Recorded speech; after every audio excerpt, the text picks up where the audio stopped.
I usually, make sure I get the audio recording too, to make sure that I have both. In case, because with technology, something always goes wrong. So, Neil, thank you for joining us at Love, Forgive, Live podcast. My name is Sroda Aglago. I read your bio, and of course, I'm very excited. Reading it, I thought of one thing. Yes. I always believe that no matter what you're going through, your story is always an answered prayer to somebody. There's somebody somewhere out here on this planet of ours that's struggling, that's going through something. And then the thought that always comes to mind with what people have been through, and then including me, my story is different.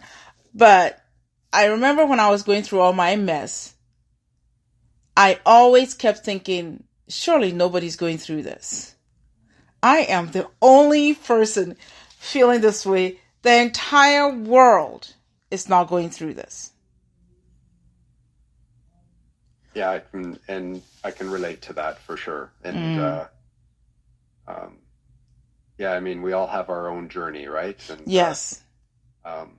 It's only through lessons of suffering does the journeying soul gain self-knowledge to retain individuality after discarding the ego. Yes. Oh, please say that again, because ego is something that you tell people and then they're like, wait, what's the big deal? And I'm like, oh, you have no idea. Please share that. So it's only through lessons of suffering does the journeying soul gain self-knowledge to retain individuality after discarding the ego. Thank you. I love hearing that. I truly do love hearing that, because it gives me the understanding that this journey that we are on, we can only get access to the healing and the lessons only if we can step out of the ego. And that's exactly correct. Mm-hmm. And I think what I struggled with my life was, one, not understanding that.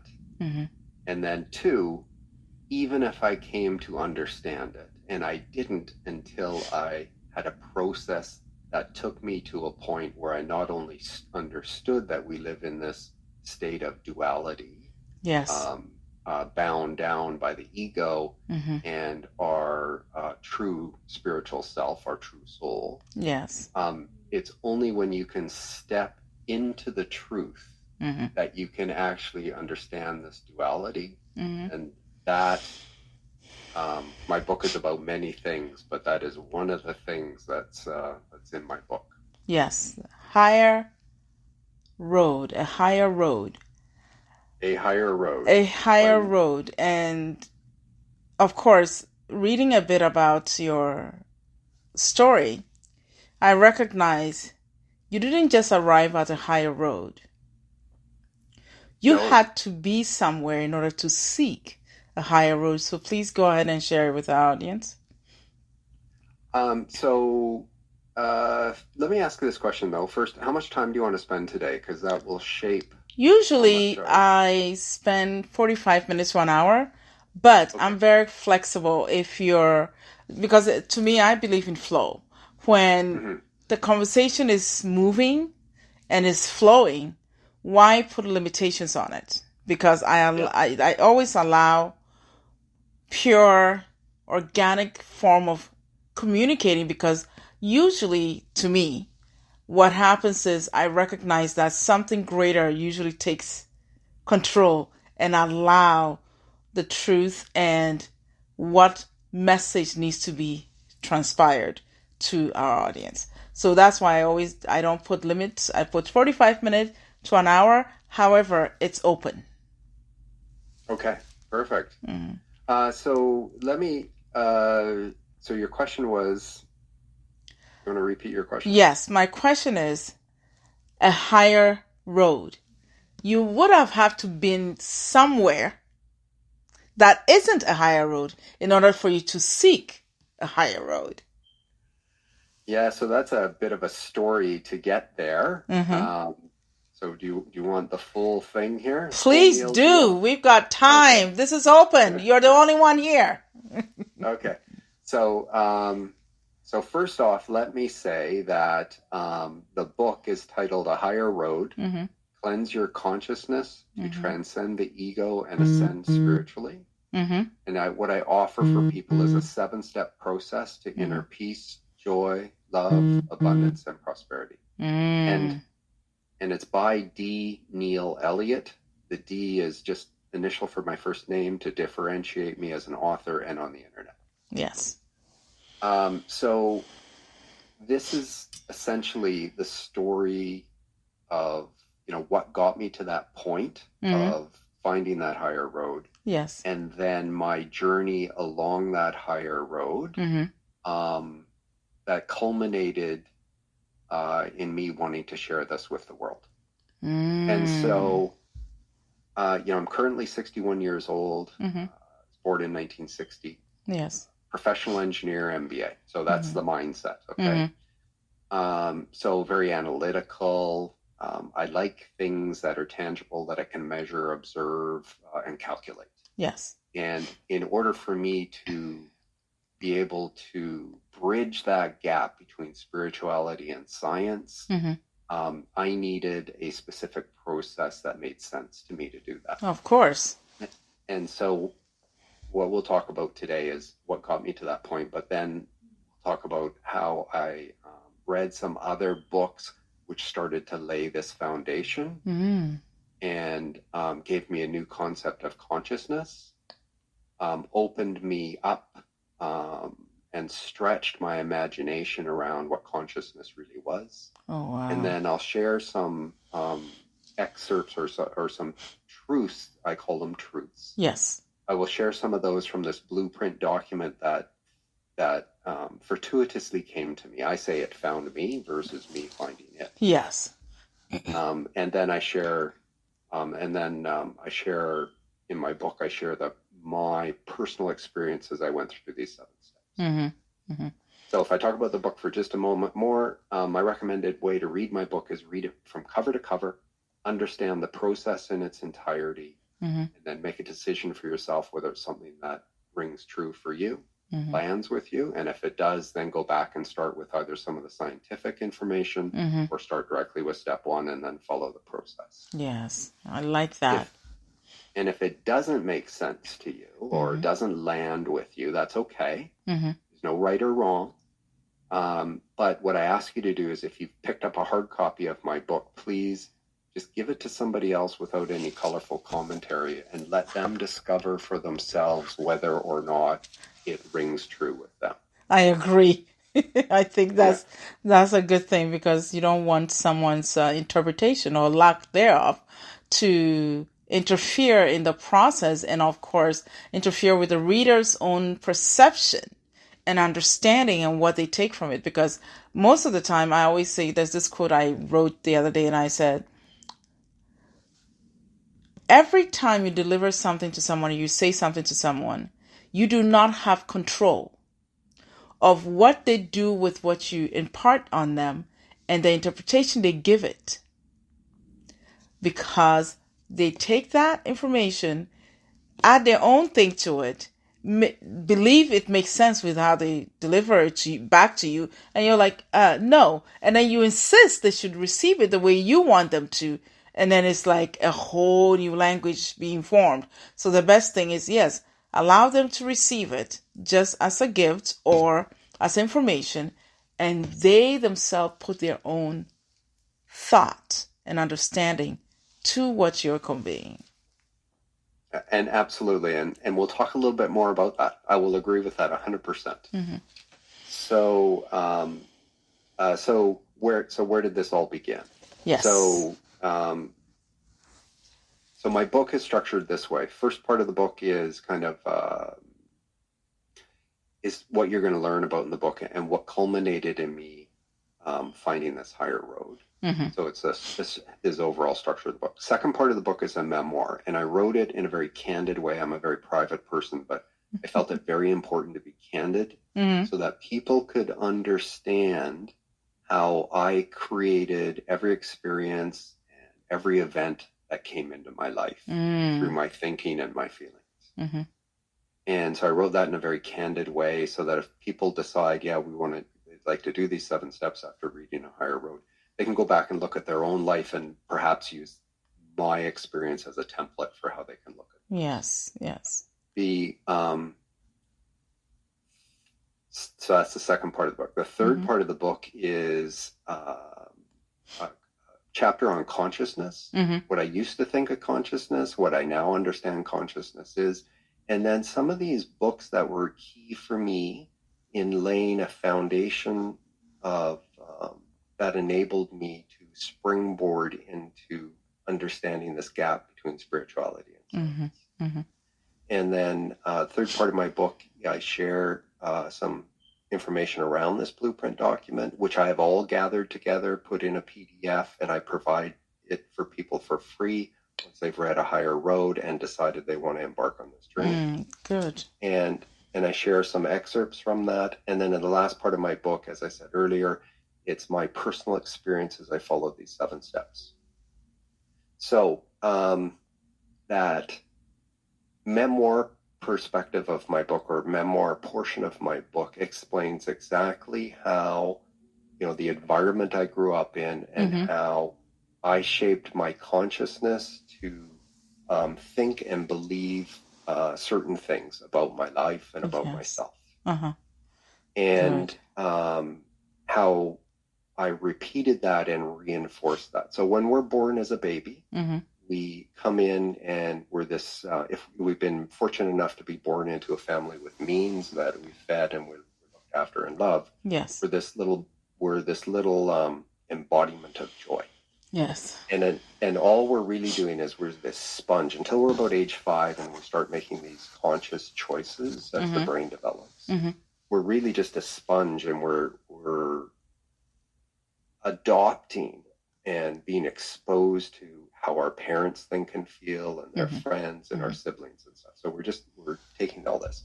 So we come in with certain things and we overlay this with all this experience, this environment we got into. Then when we're 5, we start making our own choices and our own thoughts. And we're still being influenced by all our surroundings and people we meet and our education as we grow older. But really what we're doing is we're shutting our soul off from a direct connection to the divine. Yes. And we're binding ourselves down in our ego. Yes. And then as we grow older, what we do is we are letting our ego take control of our life. And until you wake up for the fact that this is what you're doing to yourself, and it might be this lifetime or a future lifetime, you will continue to do that. Yes.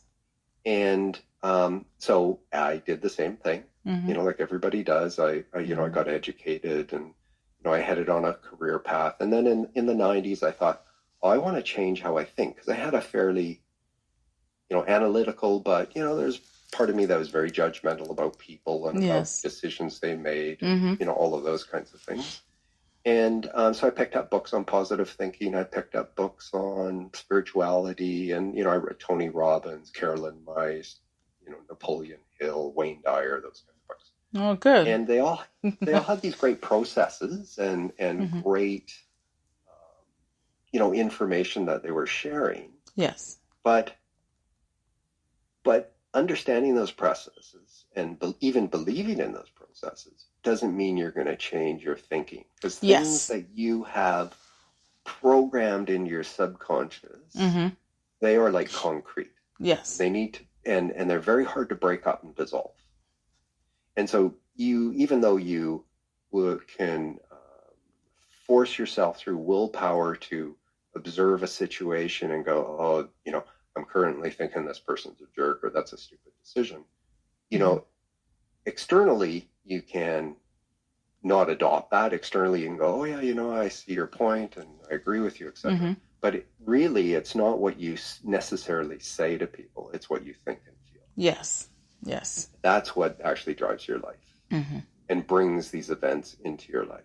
And so it takes an extraordinary amount of willpower to to try and change how you fundamentally think, because you have built up a lifetime of pattern. Yes. And so I went into consulting in early 2002. From employment to consulting, life became about work, pleasing clients, making sure, all that kind of stuff, working hard, lots of hours. And what happened over that period of time is I didn't fall into, I drove myself into this really deeply depressed state that became suicidal. And we're all actors in our environment. We all put on this facade and we present to the world who we want for them to see. Yes. And, we adjust. But so you can never truly judge the inner reality of another person. They might be very affable and very kind, and considerate, but inside they could be a mess. Yes, absolutely. And so that was me. Absolutely. So my family didn't know about it. My wife didn't know about it, but I was deeply depressed. We had our house on the market for about 7 years. And in the 2008 crash, the market collapsed in the area we were in, and it never recovered. So we had this investment in this waterfront home, which was absolutely fantastic. This way, there's a bit of a view of some of the view that we had outside of our waterfront home. I'm seeing the beautiful tree and the water behind you and all the foliage. I love that. It's beautiful. It's a little glimpse. Anyway, so I fell into this deeply depressed state. Our house had finally sold after 7 years on the market. And my wife, she went to Toronto, Ontario, Canada to visit her brother and family. And I sat down at a kitchen table and crafted a suicide note. A week prior to that, and so in 2015, I recognized I was in this depressed state, and I started to pick up new books. Various authors, but some I had read in the 90s. So Dr. Wayne Dyer being. Yes, I'm familiar. I've read a lot of his work, and I would say it's had a lot of influence on me. Yeah, no, fantastic author, great guy. Yes. Unfortunately, never met him in person, but I did it. I think 2004, he was part of a women's conference in Atlanta, but I didn't know him at that time. So I purchased. I remember that's when he was touring with this book, The Power of Intentions. And so I went there and I bought that book and brought it home, read a couple of pages, and I put it away. Not until the late beginning of 2000, I would say more like 2012, when there was, the stirring was happening, and I started reading everything of his and listening to the audiobooks, and I was like, wait, that sounds familiar. And I was like, I have a book. I met him, and I was like, that's him? Oh, okay. So it's interesting that these books started influencing you. Well, they were always, there were always things that, they always interested me, since I first picked them up. But the point is still the same, read them and still not be able to change how I was thinking. So it wasn't getting me out of this depression. But fortunately, what I did is I had read a few books in a row, which I share in A Higher Road and recommend people read if they haven't been exposed to this kind of stuff before. That started to lay this foundation for me. Wow. And so I had this concept of consciousness prior to, how I talk about consciousness today. But the concept of consciousness I had was that everything that I thought was in my brain. So kind of like, if you're a materialistic scientist, that doesn't believe in spiritual things, and if you can't measure it, observe it, or calculate it, it's not true, so to speak.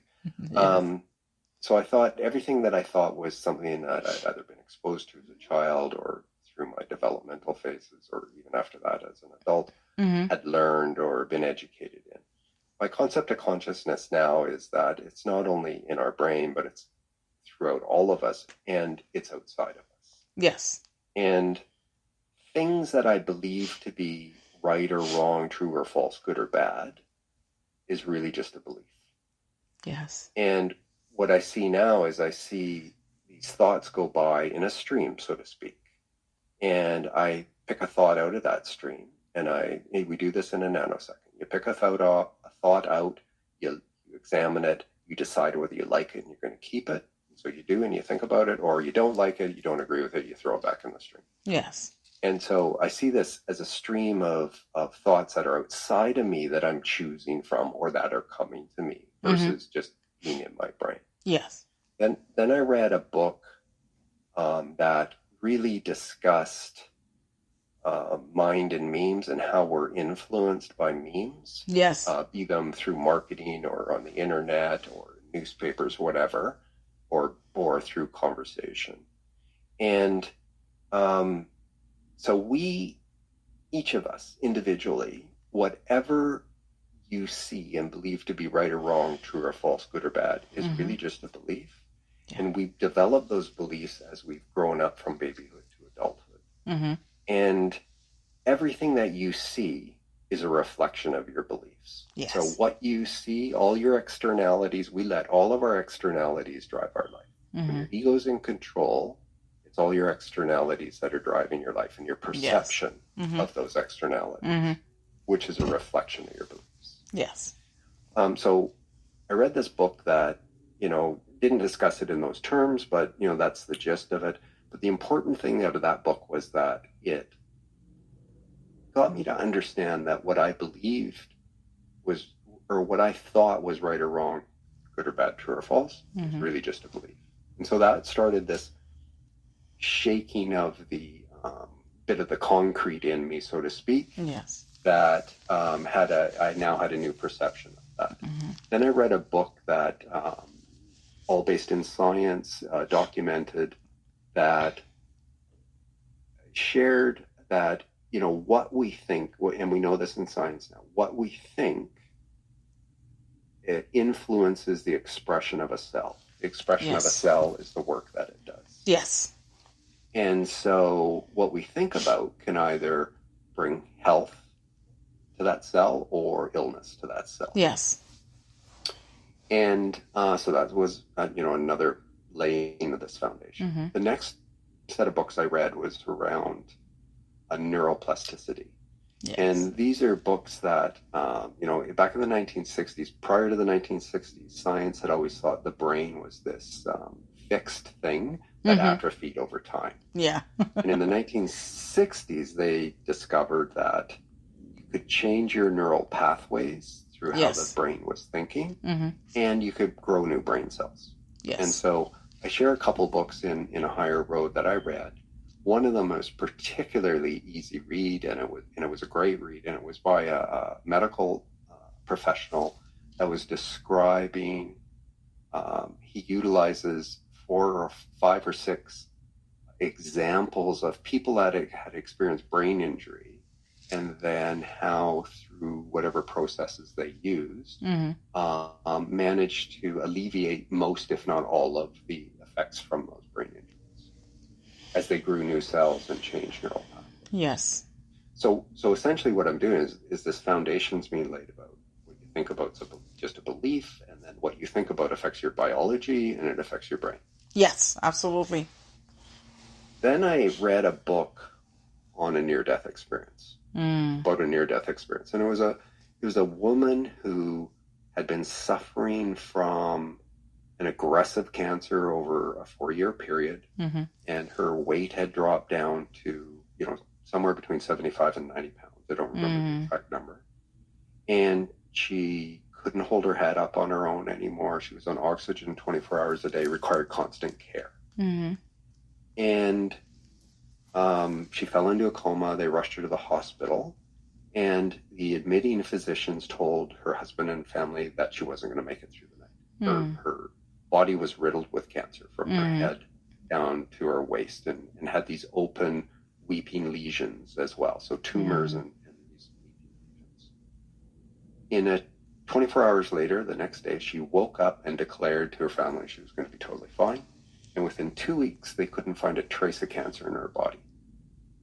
So this is all medically documented, and so the important thing is that in her book, she describes exactly what she experienced while she was in the coma. And she brought back a number of key messages, and she brought back this very colorful description, in a good way, colorful description of what she really experienced. Yes. So some of the key messages she brought back was that, we come from love and we return to love. We're not judged after death, no matter what we do here, and that we're all one. Yes. She felt like she was becoming, in this state, she felt like she was becoming part of everything in the universe. Yeah. And her dad had passed away, I think, about 10 years earlier, and her best friend about 5 or 7 years earlier. And she met them, and she said that communication was entirely different, as you became that person and could just understand what they were thinking. Yeah. And so her descriptions, and there's a lot here, and she brings back other messages, but her descriptions were so believable because she experienced it, and because it was medically documented about her, when she arrived at the hospital, when she left the hospital, and the state her body was in. All of that to me was really believable. But the thing I drew out of that for me at the time was, so it's okay if I commit suicide. I had this nagging doubt that I shouldn't commit suicide because I might go to hell. But this message about we're not judged after death, to me, that gave me the permission. So I sat down at the kitchen table. And I actually finished this note. I'm an engineer, of course, so I planned this out. There has to be a plan. Wanted to make sure my wife was going to be financially okay. So this, I wasn't going to commit suicide that moment or the next day. It was going to be in a few months, when I got things settled, got rid of all my crap so she didn't have to deal with it. So I had this plan. Excuse me while I get a drink of water. That's okay. I'll drink mine too.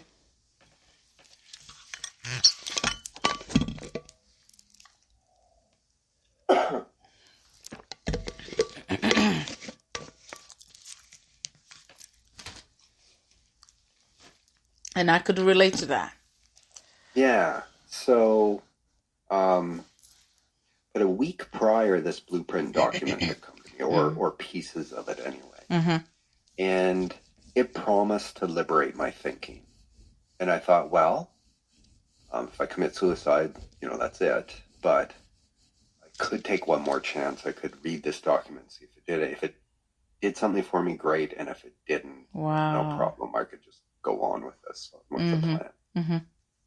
So I embarked on this journey. Excuse me. So I embarked on this journey, and a year later, almost a year to the day, I woke up and realized my depression was totally gone. I was full of this inner peace and love and joy, and it was just incredible. Like I'd never felt like that in my entire life. And so I wanted to share this with everybody, and I thought I want to share this from the rooftops. And yes, I'm going to be looked at like an idiot. That's okay. So, some of us will believe you. We'll be right there in line believing you. But I felt no, and fair enough, that's true. But I felt no, that's not going to work, and I didn't know how to articulate it. Of course. And so it took me a couple of years to figure out, okay, the best way for me to do this is to write a book. Yes. Share this with people, do it in a way where they can read it, understand it, and make a decision for themselves. Yes. And so I embarked on this journey of writing this book. And it took me a year to get together, everything together to get this book put together and then get it published. Good job. And thank you. And so what I want to share with people is that, no matter where you are in life, whether you're, ill or healthy or happy or depressed or poor or wealthy, that doesn't dictate how you feel internally. And if you are not anything but joyful and happy to be alive and connected with the divine, you have the opportunity, given the right process, given the right information, Mm-hmm. and given the tools, you have the opportunity to entirely transform your life. Yes. And that's what I want to share with people. And so so let's talk a little bit about things that, we know today Mm-hmm. that we didn't know 100 years ago, 200 years ago. Yes. And so the key thing for me was what's believable. Mm. And things that we know in science today, for example, we know that at a subatomic level, there is nothing solid Mm-hmm. in the universe. Mm-hmm. Everything is just energy. Yes. So, and science believes, there's a Big Bang. Mm-hmm. And out of that Big Bang came everything that we see in the universe over millions of years. Billions of years Yes. of development. They don't know what was before the Big Bang. Yes. They don't know why there was a Big Bang. Yeah. And they believe that electromagnetism just is. Yes. And that through random acts of some kind, these electrical particles got together and formed elements. And then through some more random acts of some kind, these elements got together and formed a living molecule. Yes. And then through some more random acts, these living molecules got together and formed the first cell. Yes. And then from there we have, expressions of life that we know: plants, animals, insects, Yes, etc. Yes. And so then the question becomes, well, is all of that really random, or is there some directing force that has, Yes. created this, Mm-hmm. or directed its Yes. creation? And so then what we need to do is we need to look at a cell. Mm-hmm. So, we know that the body, so there's, the sperm fertilizes the ovum. Yes. And you get one fertilized cell that divides into two, that divides into four, so on. Mm-hmm. And this intricate work of the building of this body happens over a 9-month period. Yes. We know in science today that every cell in the body has the library of information for the entire body. Yes. The only difference between a liver cell and a lung cell or a cell that builds skin is the work that it does. Yeah. And that's the expression of a cell. So the work that it does. These cells work harmoniously. They never intrude on each other's work. No. And they're always building and maintaining the organ or specific part of the body that they are tasked to work on. Mm-hmm. When they're making it, when they're developing a liver or fixing a liver, they never suddenly spring into and make an ear. No. So we know that these cells, are making decisions when in conscious decisions. And Yes. so, you look at an individual cell and it's this thing that has a permeable membrane around it. Yeah. And, it can discern the right type of nutrition that it wants to take in. Mm-hmm. It takes that in through the permeable membrane. Mm-hmm. It can discern when toxic waste is built up and that's going to be harmful to it. So, Yes. And then it gets rid of it through this permeable membrane. Mm-hmm. That's the first act of consciousness. Yes. That science, may or may not agree with, but that is the first act of consciousness. Absolutely. It is a purposeful thing. Mm-hmm. And so then, okay, well, you take this cell and that's purposeful. If you can say that, okay, admit that there's consciousness in a cell, then the question is, well, then why not consciousness in the first living molecules? Oh. And if you can concede that there's consciousness in the first living molecules, then why not in the elements that form the molecules? That's true. And it's a valid question. And if you go back further, then if in the elements, why not in the electrical particles that first form the elements?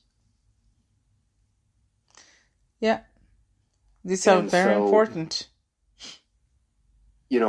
when you think about the order that is in this world at this, kind of minuscule level. Yes.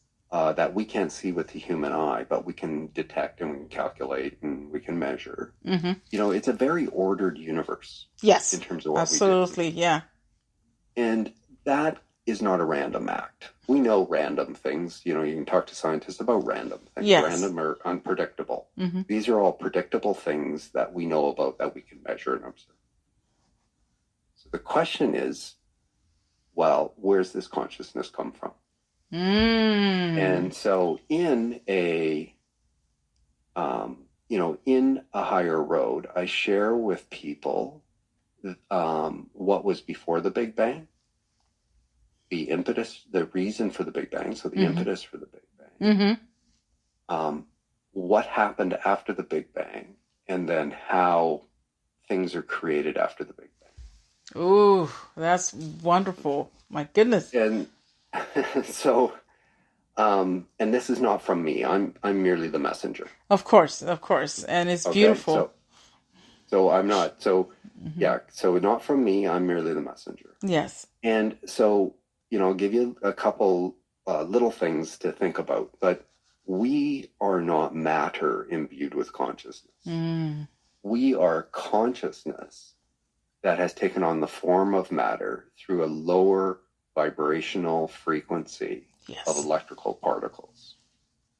The only difference between a rock and a loaf of bread is the density of the electrical particles and the vibrational frequency of those particles. Yes. If you could change the density and change the vibrational frequency of those electrical particles, you could change rock into bread or bread into rocks. Yes. And so before the Big Bang was universal consciousness.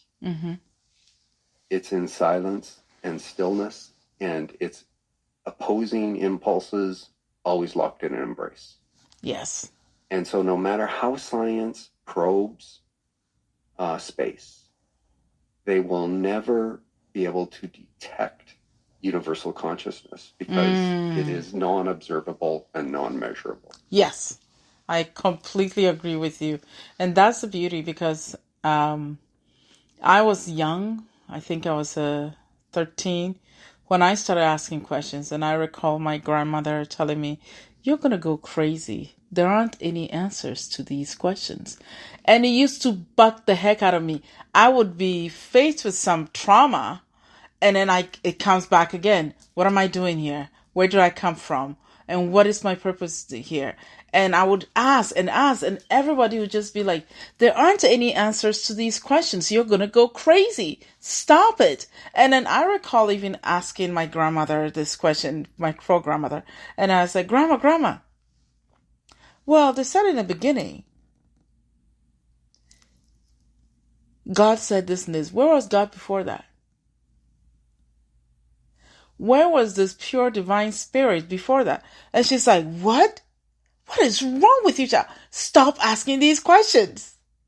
And so the further I grew and got more, I wouldn't even say wisdom and teaching and reading on my own and constantly questioning, I recall something, I don't know what that thought came from. I started, when you were speaking, you said around 5 years.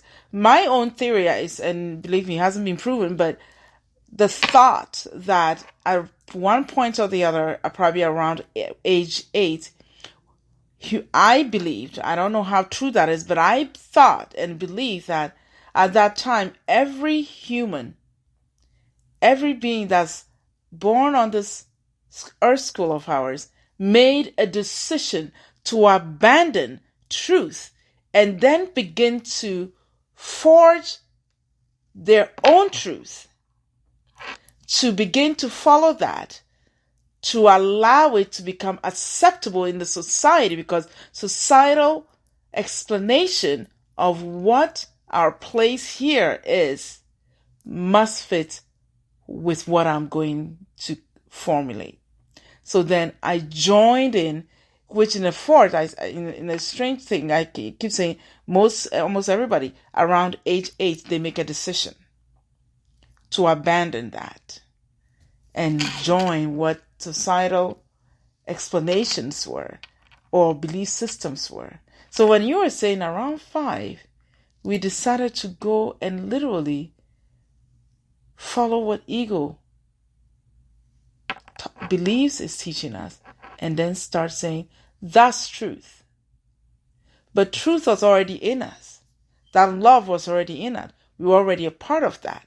I remember I did a podcast on this, and I said, our original state is love. We come from love. And we were supposed to be in love. And in that, begin to access all the information that we already had. It was given to us before we came here. We had that embedded in us. But because we made that decision to abandon, it began to create that separation. And just like what you were saying, that depression came. And for me, around 13, 14, it was hard. Very frightening and difficult. And everyone around me thought there was something wrong with me. Rightly so, because I had chosen to start abandoning something that I knew was a part of me. And that drawing. So I'm so glad. You have no idea how excited I am right now, because I now have a brother who understands that thought that was going on in my head, saying, no, this happened around age 8. That's when I recognized I started abandoning what I thought I knew. And I remember I would stand with people, and then the adults around me would be acting and telling me, you're a child, you don't know anything. And I kept telling them, listen, I am just as human as you are.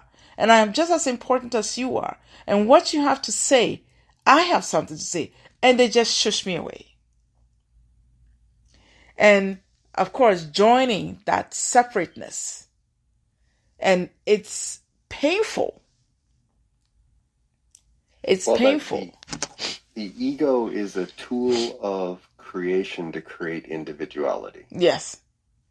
And so the ego is formed at the time of conception. Mm-hmm. When you're 5, your brain takes on this ability. It has grown to the point where it can take on this ability to make conscious choices. So yes. For you to actually even recognize it at age 8, that you're abandoning something that maybe you couldn't describe at the time, mm-hmm.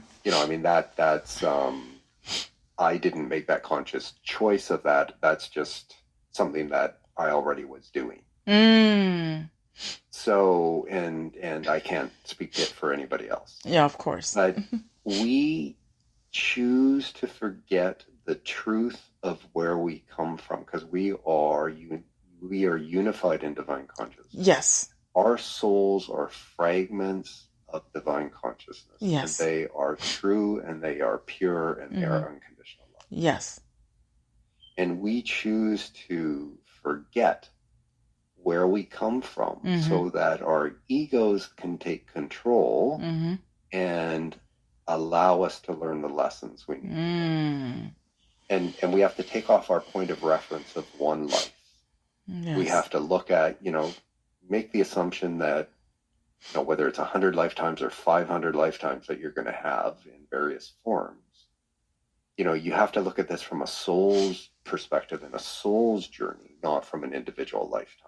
Yes. And so even though you might be miserable in this lifetime or very happy and very wealthy in this lifetime, you are here to learn specific lessons that your soul has set out for this lifetime. Yes. And you will learn them before you leave. Absolutely. and for all of those, many of those lifetimes, you're going to be totally unconscious about this process. But, if you can understand for me, by me understanding the mechanics of how and why the universe was created, and then how and why we individually are created like we are, and then the things that we use that create every experience that comes into our life. As soon as you have all of this new knowledge and this new information, and a process that you need to follow in order to cleanse your consciousness and then rebuild your consciousness.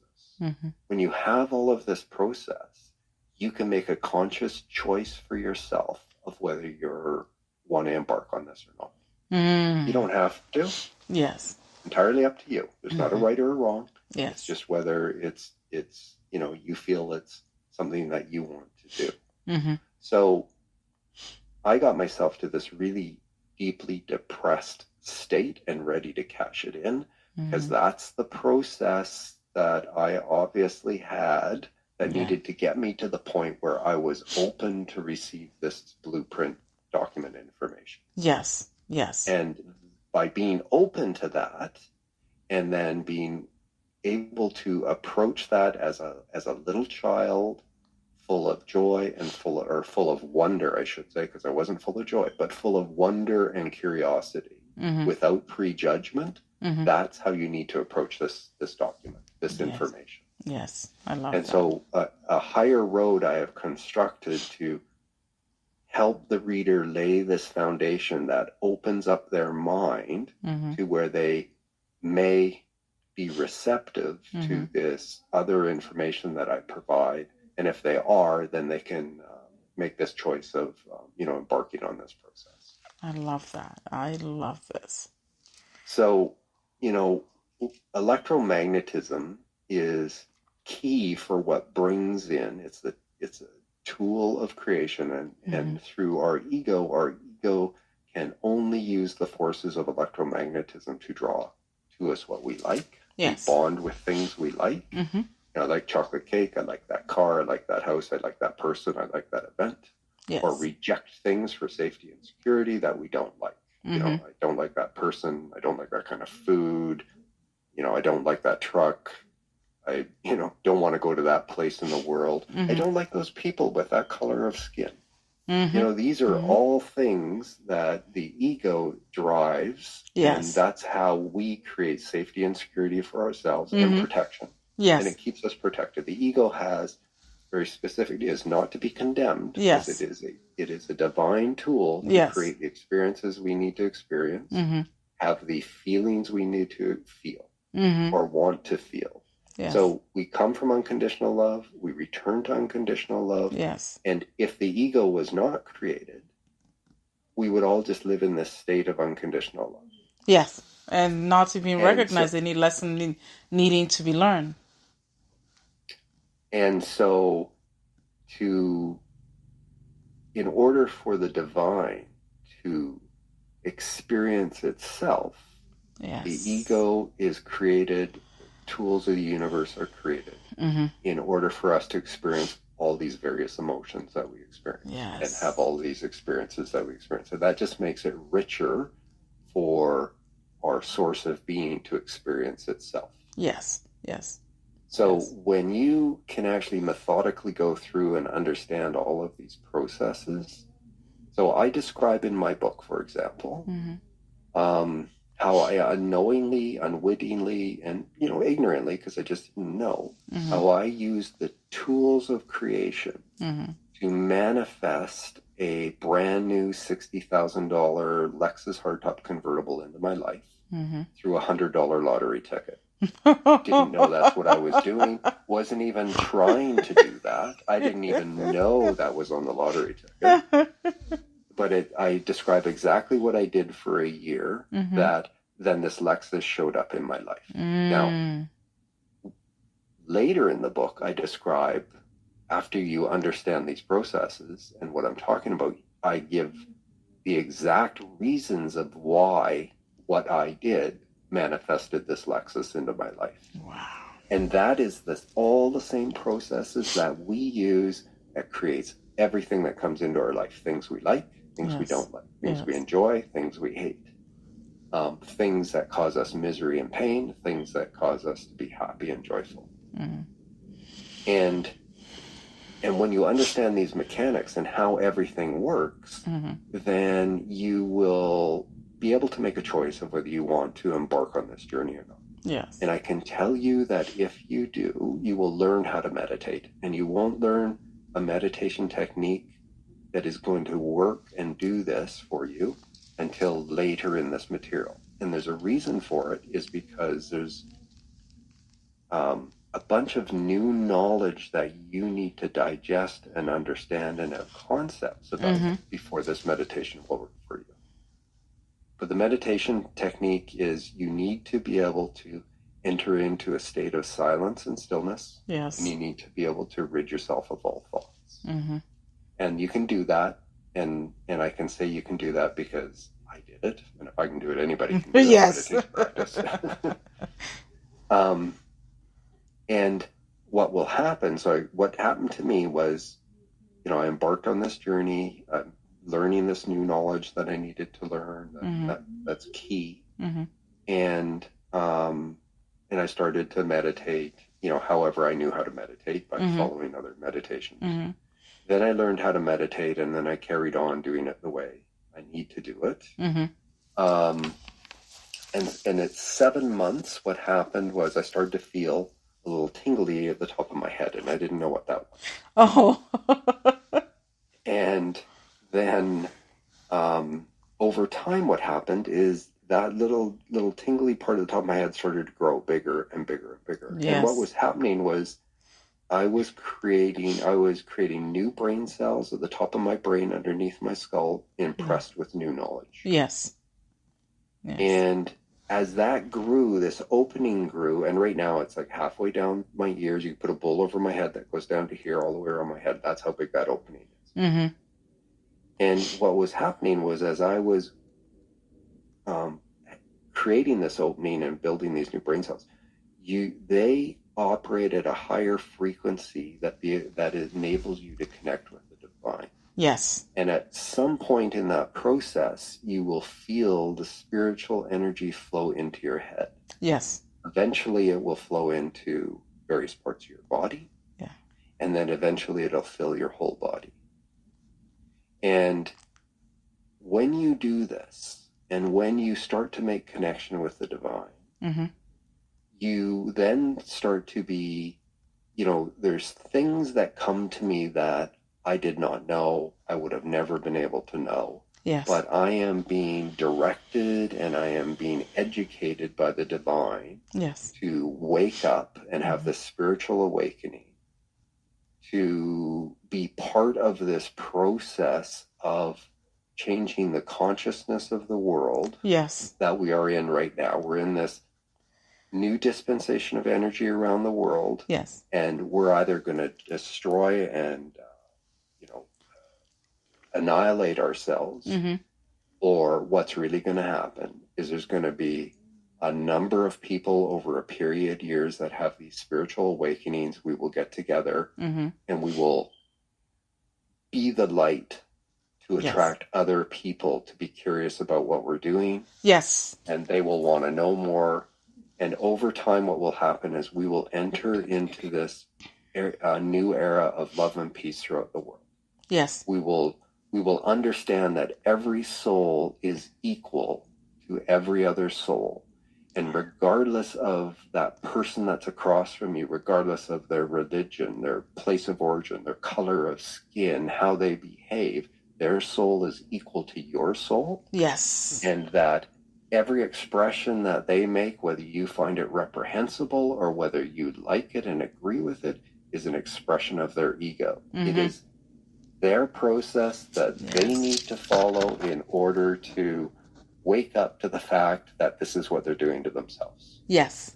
Yes. Yes. And so when I look at people now, I don't see what their ego is doing. I observe it and I, pay attention to it, but that's not what I focus on. What I focus on is that their soul is equal to mine. Yes. And that they are unconditional love and I am unconditional love. And I recognize that what they're doing is just their journey here right now. Yes. And I can make a conscious choice of how I respond to that. Yes. Yes. And my goal, and this is an ongoing process, I am not perfect by any means. My goal is to always respond with love. Yes. And it's powerful. And so, one thing that I'm working on doing is every time somebody's approaching me, is to silently say to them, I love you, before we engage in any conversation. Yes. And that changes how those conversations happen. Yes, I agree. Because it puts me in this frame of mind, so to speak, that enables me to express myself in a different way and understand when they're doing something that I don't agree with. I don't have to agree with it. Yes. But I also don't need to be denigrating of it. It's very important. I love that. And especially explaining that physical sensation of the opening and the tingle. I was smiling because I've experienced that. I started experiencing, I think probably about 10 years ago when it started happening. And then I'll have people come and they'll be like, oh, could you do this with me? And I'm like, I'm not a clergy. I'm not. And they were like, well, I just feel. And I'm thinking, wait, I didn't say anything to them. Why are they stepping up to me like so?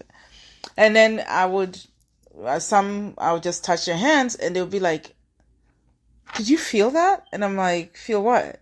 And they're like, I felt it. And then they don't know what to call it. But yes, that's that opening, that feeling. I get it. I'll be back in a sec. Keep No, talking. that's okay. That opening happens all the time. And then when I feel it, and I'm so stoked and so excited because all these things have been happening. But I honestly thought I was the only one who was having them because it's not something you can fully explain. There isn't any language to fully explain what is happening or the experience you're having. We don't have the human language does not. We just don't have that capability to actually explain it. No.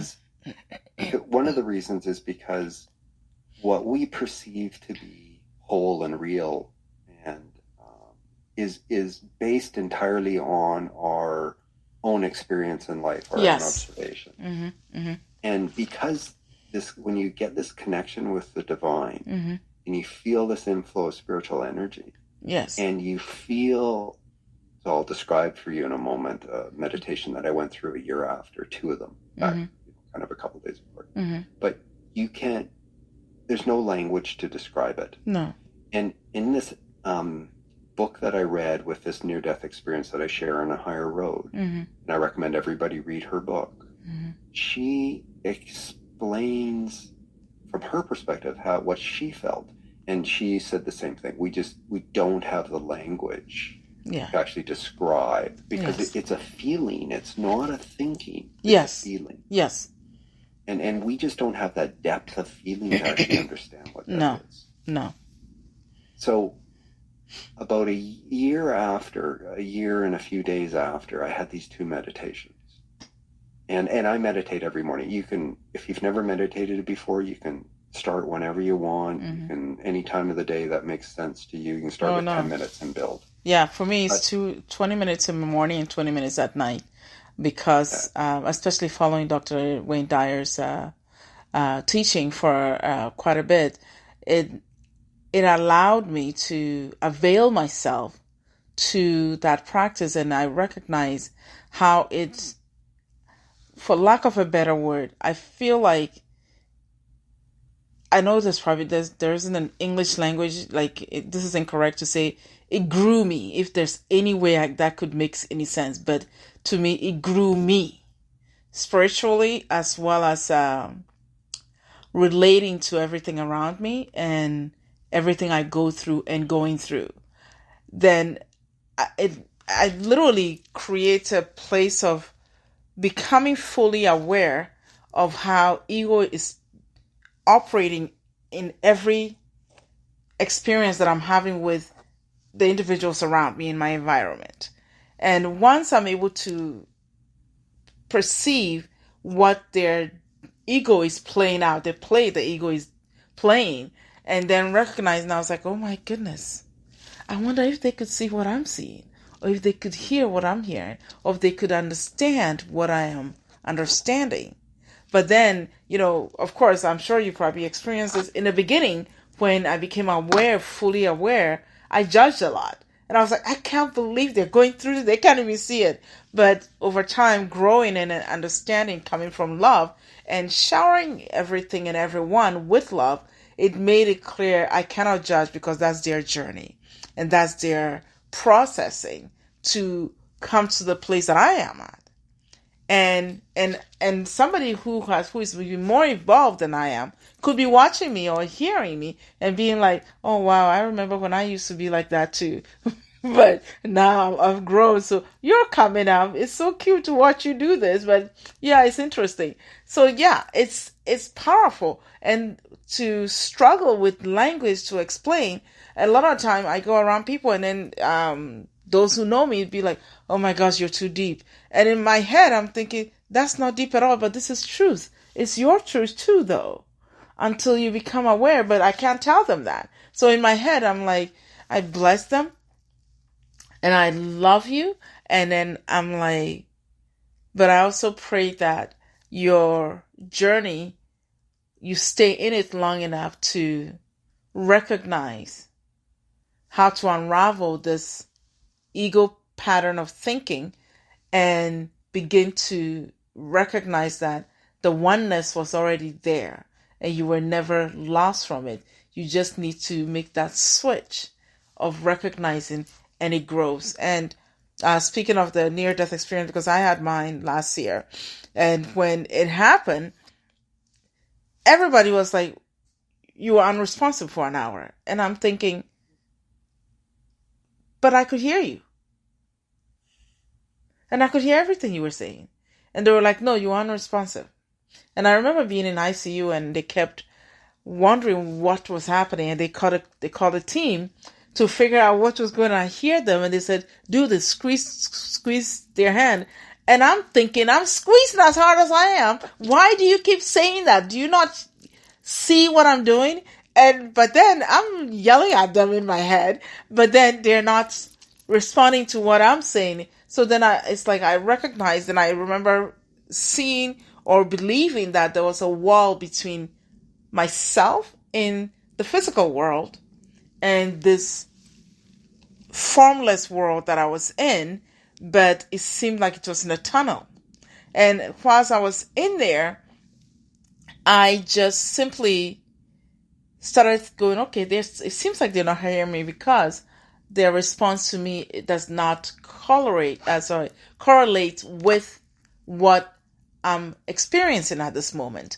So then I stopped, almost like the argument and the yelling and saying, oh, okay, so I'm here.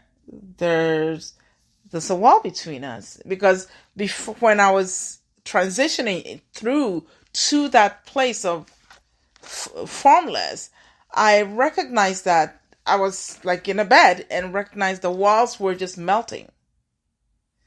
And it literally just melted away.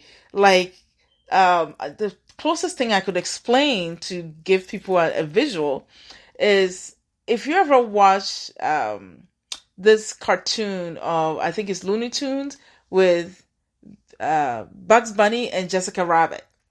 And in this thing, when Bugs Bunny was going into the cartoon world, the paints were just falling apart. The walls just melted. And there was nothing else. And then he went into the cartoon world. Well, that's what it was to me. The walls and everything, all the equipment that were attached to me were they just disappeared. And I went into this, I'll call it a tunnel. And it seemed like that. And then just seeing the wall between us. And I said, okay, I'll stop arguing and making them hear me. Then whilst I was in there, I just remembered there was calm. There was peace. But there wasn't fear. There was no fear, but just calm, peace, and love. And then I was like, okay, I recognize where I am, but even though I recognize it, but I'm not fully aware of what exactly that means, even though I seem to recognize that in order to allow the calm and the peace to take place and the love to take place, then I started saying, oh, okay. I recognize what is going on. However, you have given me a task to do. I believe I was in the process of doing so, but I guess maybe I'm not doing enough. So in order for me to complete the task that I'm given, I need an able body to be able to perform it. So allow me to perform or do my task and carry that out. But I cannot do so in the state where there isn't anybody, any able body to do so. Then I calmly kept quiet, and I must have been in, it seems like maybe it was a meditative state. Then I stopped the chatter of speaking, saying, and reciting what biblical verse that I would remember, and spoke that. Then I just stayed calm and just stayed in silence. And with that quiet, I don't know what happened between that time. Then I became conscious again. And then the doctor was like, "What happened? We were unresponsive for an hour." And I was like, "Really? It felt like a few minutes to me, but I kept speaking to you, but you couldn't hear me. And it sounded like you were in a tunnel. There was an echo and a delay." And they were like, we weren't hearing anything." And I was like, "Well, I was speaking and I could hear you." And they said, "No." And I asked them what really happened. They couldn't understand. And they said, we got a TC scan done. We thought you had a brain bleed, but there was nothing. Mind you, because I was in an automobile accident prior, so I was diagnosed with a concussion, which was, because of that, that's why I still wear my glasses. Looks like sunglasses, but it's because light sensitivity is a problem. But I recognized that when the doctor was talking to me, I wasn't worried. And then he said, prior to the hospital stay, they had a carotid Doppler ultrasound done and recognized that I had a clot in my in the carotid artery that takes oxygenated blood to the brain. So they were saying it could be that was why I was having hallucinations. I was having memory loss, and my speech was delayed, and my understanding of what was going on with me was not correlating with what would come at me. And I was like, okay, so what is the diagnosis? He said, well, we would do another MRI and figure out. So they went and had the MRI done. And he's like, well, we don't know how to tell you this, but it seems like that clot disappeared. And I was like, wait, what do you mean? And he said, well, it's no longer there. And I wasn't sure what that meant, so I was just confused. So I just kept quiet because I didn't understand. And then the next day, 24 hours later, they said, do you want to go for a walk? And I was like, yes. I was really excited because I'm very active. And then the two physical therapists were standing beside me. They were like, yeah, your balance is still not right, so you still need to be careful. And I was like, no, I'm fine. And then I'm walking, and I was doing my walk around the unit. And then the doctor comes and he goes, I don't have any word to describe you or call you or what to call you or what to even say, but you're my miracle patient. And I smiled. And he said, I can't believe after all that you're walking 24 hours later and you're good. And I'm like, yeah, I'm fine. And I couldn't understand what the apprehension was with the team that was with me, because to me it felt like there was nothing. So I recognize when that near-death experience when it's happening, it's hard to put language to the experience, to what was felt or what was happening, because I couldn't even understand it myself. All I knew was I was like, okay, I'll just be still. So a lot of time when things are happening, a lot of people have fear from what I've observed so far, fear gets attached to it and then they push it away. I've had people who have experienced near-death experience, and it shocked them so much that when they're okay, they rather run the other way into fear and then into self-destructive behavior. And it's almost like they run into ego and decide to break down anything that could have allowed them to go to this side and say, this spiritual awakening, I was away, now I'm back to understanding. And I think that's what this book is going to allow people to follow, the process, the sequence of events, and how it may look like, and then begin to allow themselves to read and understand, whoa, there was more beyond this that I didn't even think was possible. Oh my goodness, look at this. I want to experience like that. Could it be possible? So that was quite. Thank you for sharing that. I didn't realize that what you shared today. So thank you. I didn't share it a lot before because the podcast was not for me to. Yeah. Oh, here's my story. It wasn't about you. No, it's not. Well, I'm glad you shared that. So thank you. So, so a year after, a year and a month or so, I had these two meditations that were a few days apart. Mm-hmm.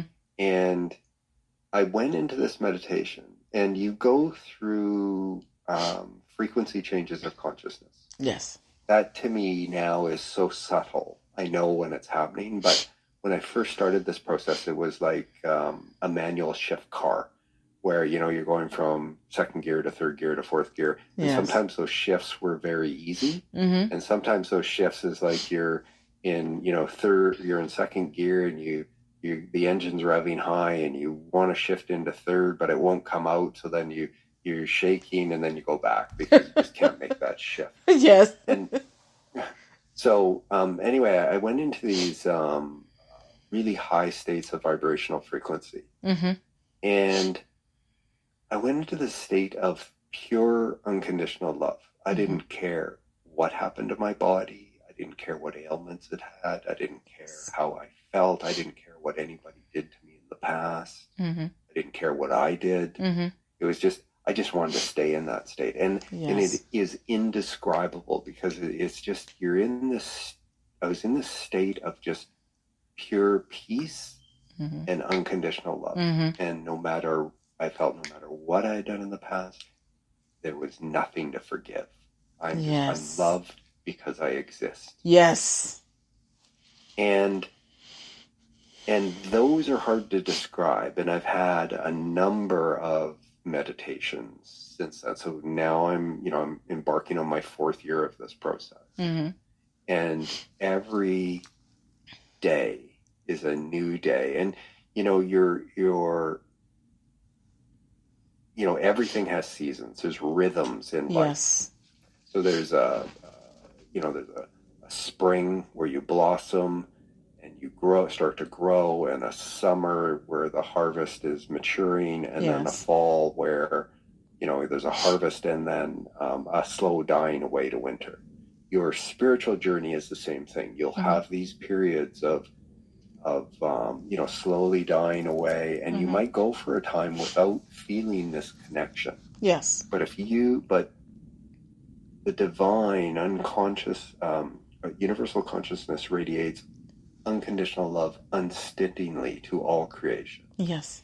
And what's blocking it is your low vibrations of your egoic mind. Yes. And when you can step outside of that by understanding the process, by following the process, by learning this new knowledge, you get in these states of higher vibrational frequency where you make this connection with the divine. Yes. But even when you're there, you can go through this dark period of winter where you're at rest, but if you keep the faith, you keep the practice, you meditate daily, you will blossom again into your spiritual spring, and it will be greater than anything that you have experienced. Yes.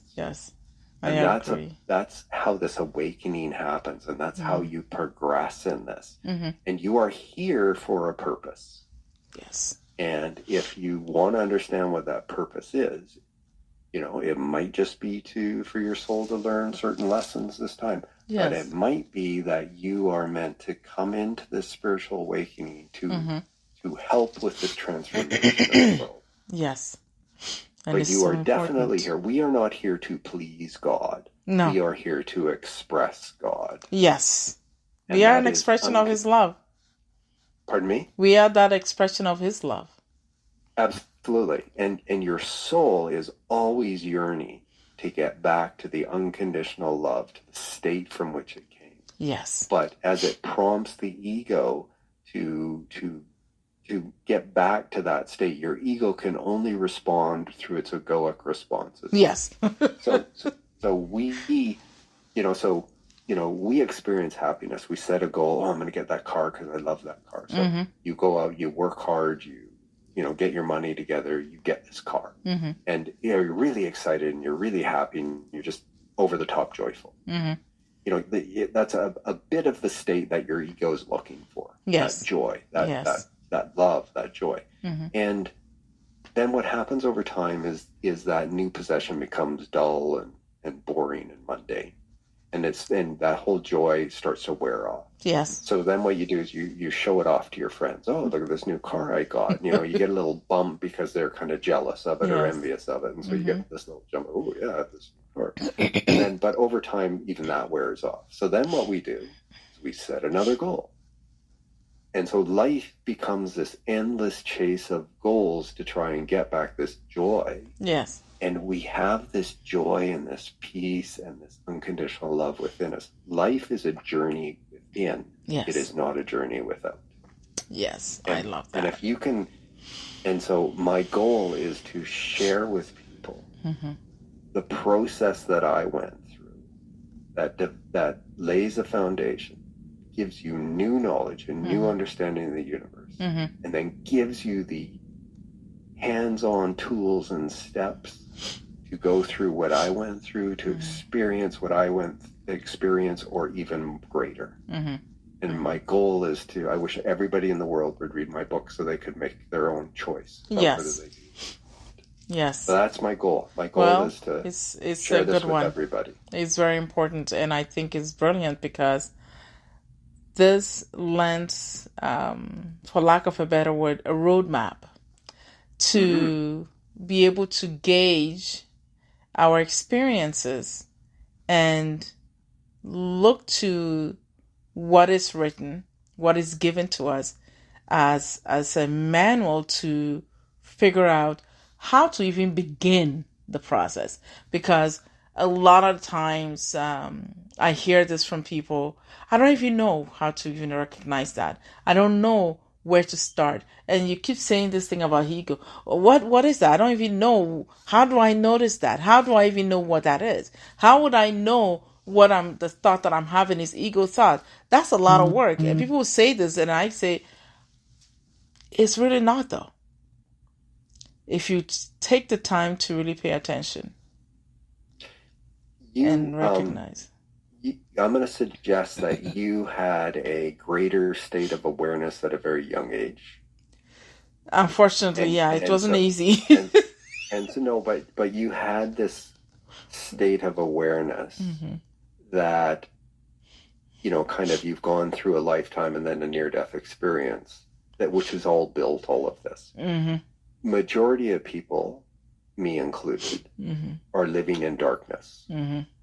We don't even know that we're living in darkness. Yes. And so no matter what message you give to me, for example, I'll use myself, you could give me any of those messages, which I heard, Carolyn Mice, Wayne Dyer, like Eckhart Tolle, all of those. They're giving me all those messages, but I just couldn't make any of that work because what they were describing is just so removed from what I felt was real. Yes. Actually, my sister-in-law said that. Pardon me? My sister-in-law said that. She said, it's so removed from me. I don't even understand how that could make any sense. She said, how do you do that? And I was like, well, you just believe. And she said, you don't understand. Now I'm, because my perception is coming from an early age of practice. So I kept thinking the whole world is like this, right? No. But it's not. So in A Higher Road, I share with people the knowledge and the excerpts I share from this blueprint document are so logical and so rational. Yes. And so easy to understand. And the writing is so clear that, if there's anything that's going to be able to help people understand, especially people that need things that are, more tangible, so to speak. It really does allow you to learn this new knowledge in a way where you can bridge this gap between spirituality and science. Yes. And when you do that, and then you have the process of, this is the process you need to go through.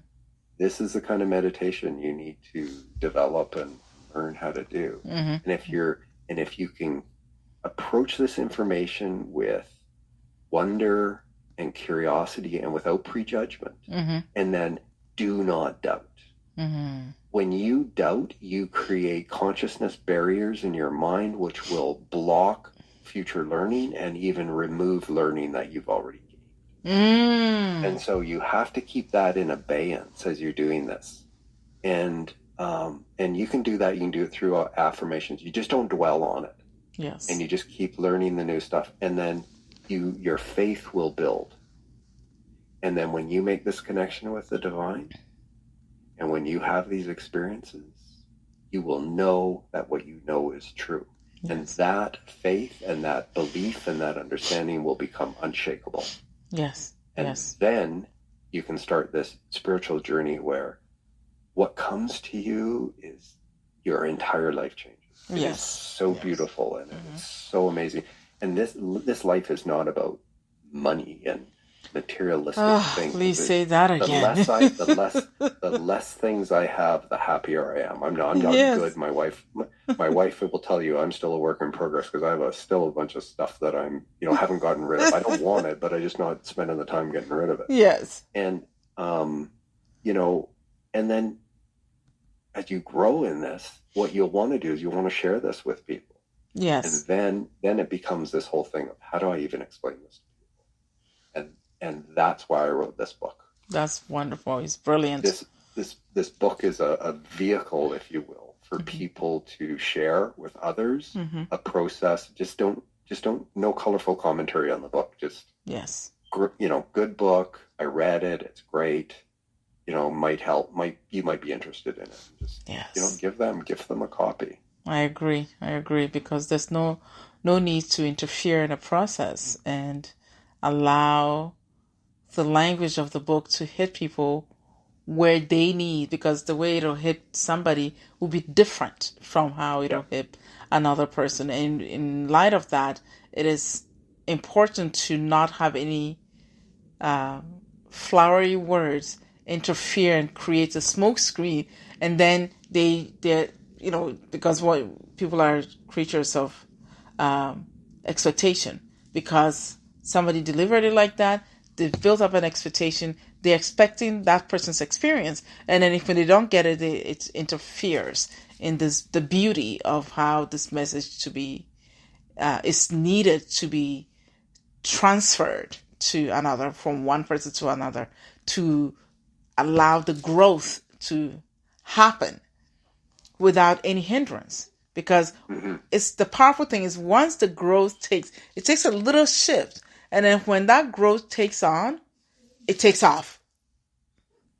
Takes off. It's like a seed. So, yes. First you have to, kind of till the soil of your mind to get rid of all of the stones and the clods of non-comprehension. Yes. You got to build this. You got to till it to get this fine textured soil, and then if you can plant in that fine textured soil these seeds of spiritual enlightenment, Mm-hmm. you will over time grow them in experiences. Yes. And that's my goal with this book, Yes. is to share this, because I would like everybody to wake up to the fact of who they really are. I love that. I'm very excited for this book to now everybody will find it on Amazon, and I went to look at it and I was like, okay, this is where everybody needs to go and find it, because once you allow yourself just to be open to reading this book, that's all you need. Just be open to the possibility that maybe I'll take a look. Mm-hmm. Yeah, be curious. Be curious. Yeah, just the curiosity. And so it's available on Amazon. It's available through bookstores. It's available in hard copy, print, or your favorite ebook forms: Kindle, Apple, Nook, whatever, Kobo, whatever your favorite forms are. That's good. My website, so people can learn more about me. Yes, because I was going to say that. So at dneilelliott.com. So DNEILELLIOTT.com. You can learn about it. All my social media links are on there. And like I said, the book's available on Amazon globally, or through bookstores globally.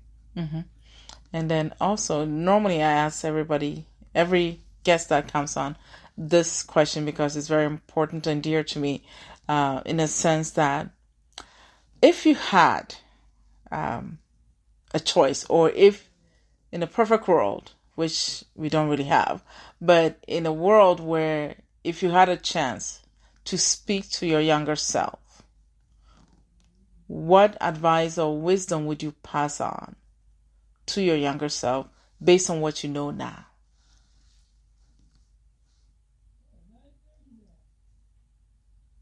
It's a good question, and there's just so much advice I'd give to somebody, so I have to think about that for a moment. But the difficulty I see is, as a younger self, I probably wouldn't have listened.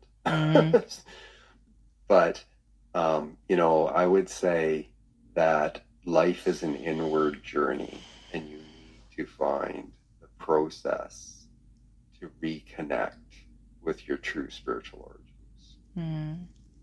Yes, I love that. Thank you so much. And we could go on forever with this conversation, because it's very dear to my heart, and you have no idea how excited I'm. My whole family is gonna hear. And I was like, see, I wasn't out of my mind. What I kept saying, there's somebody who thinks the same way. I was not.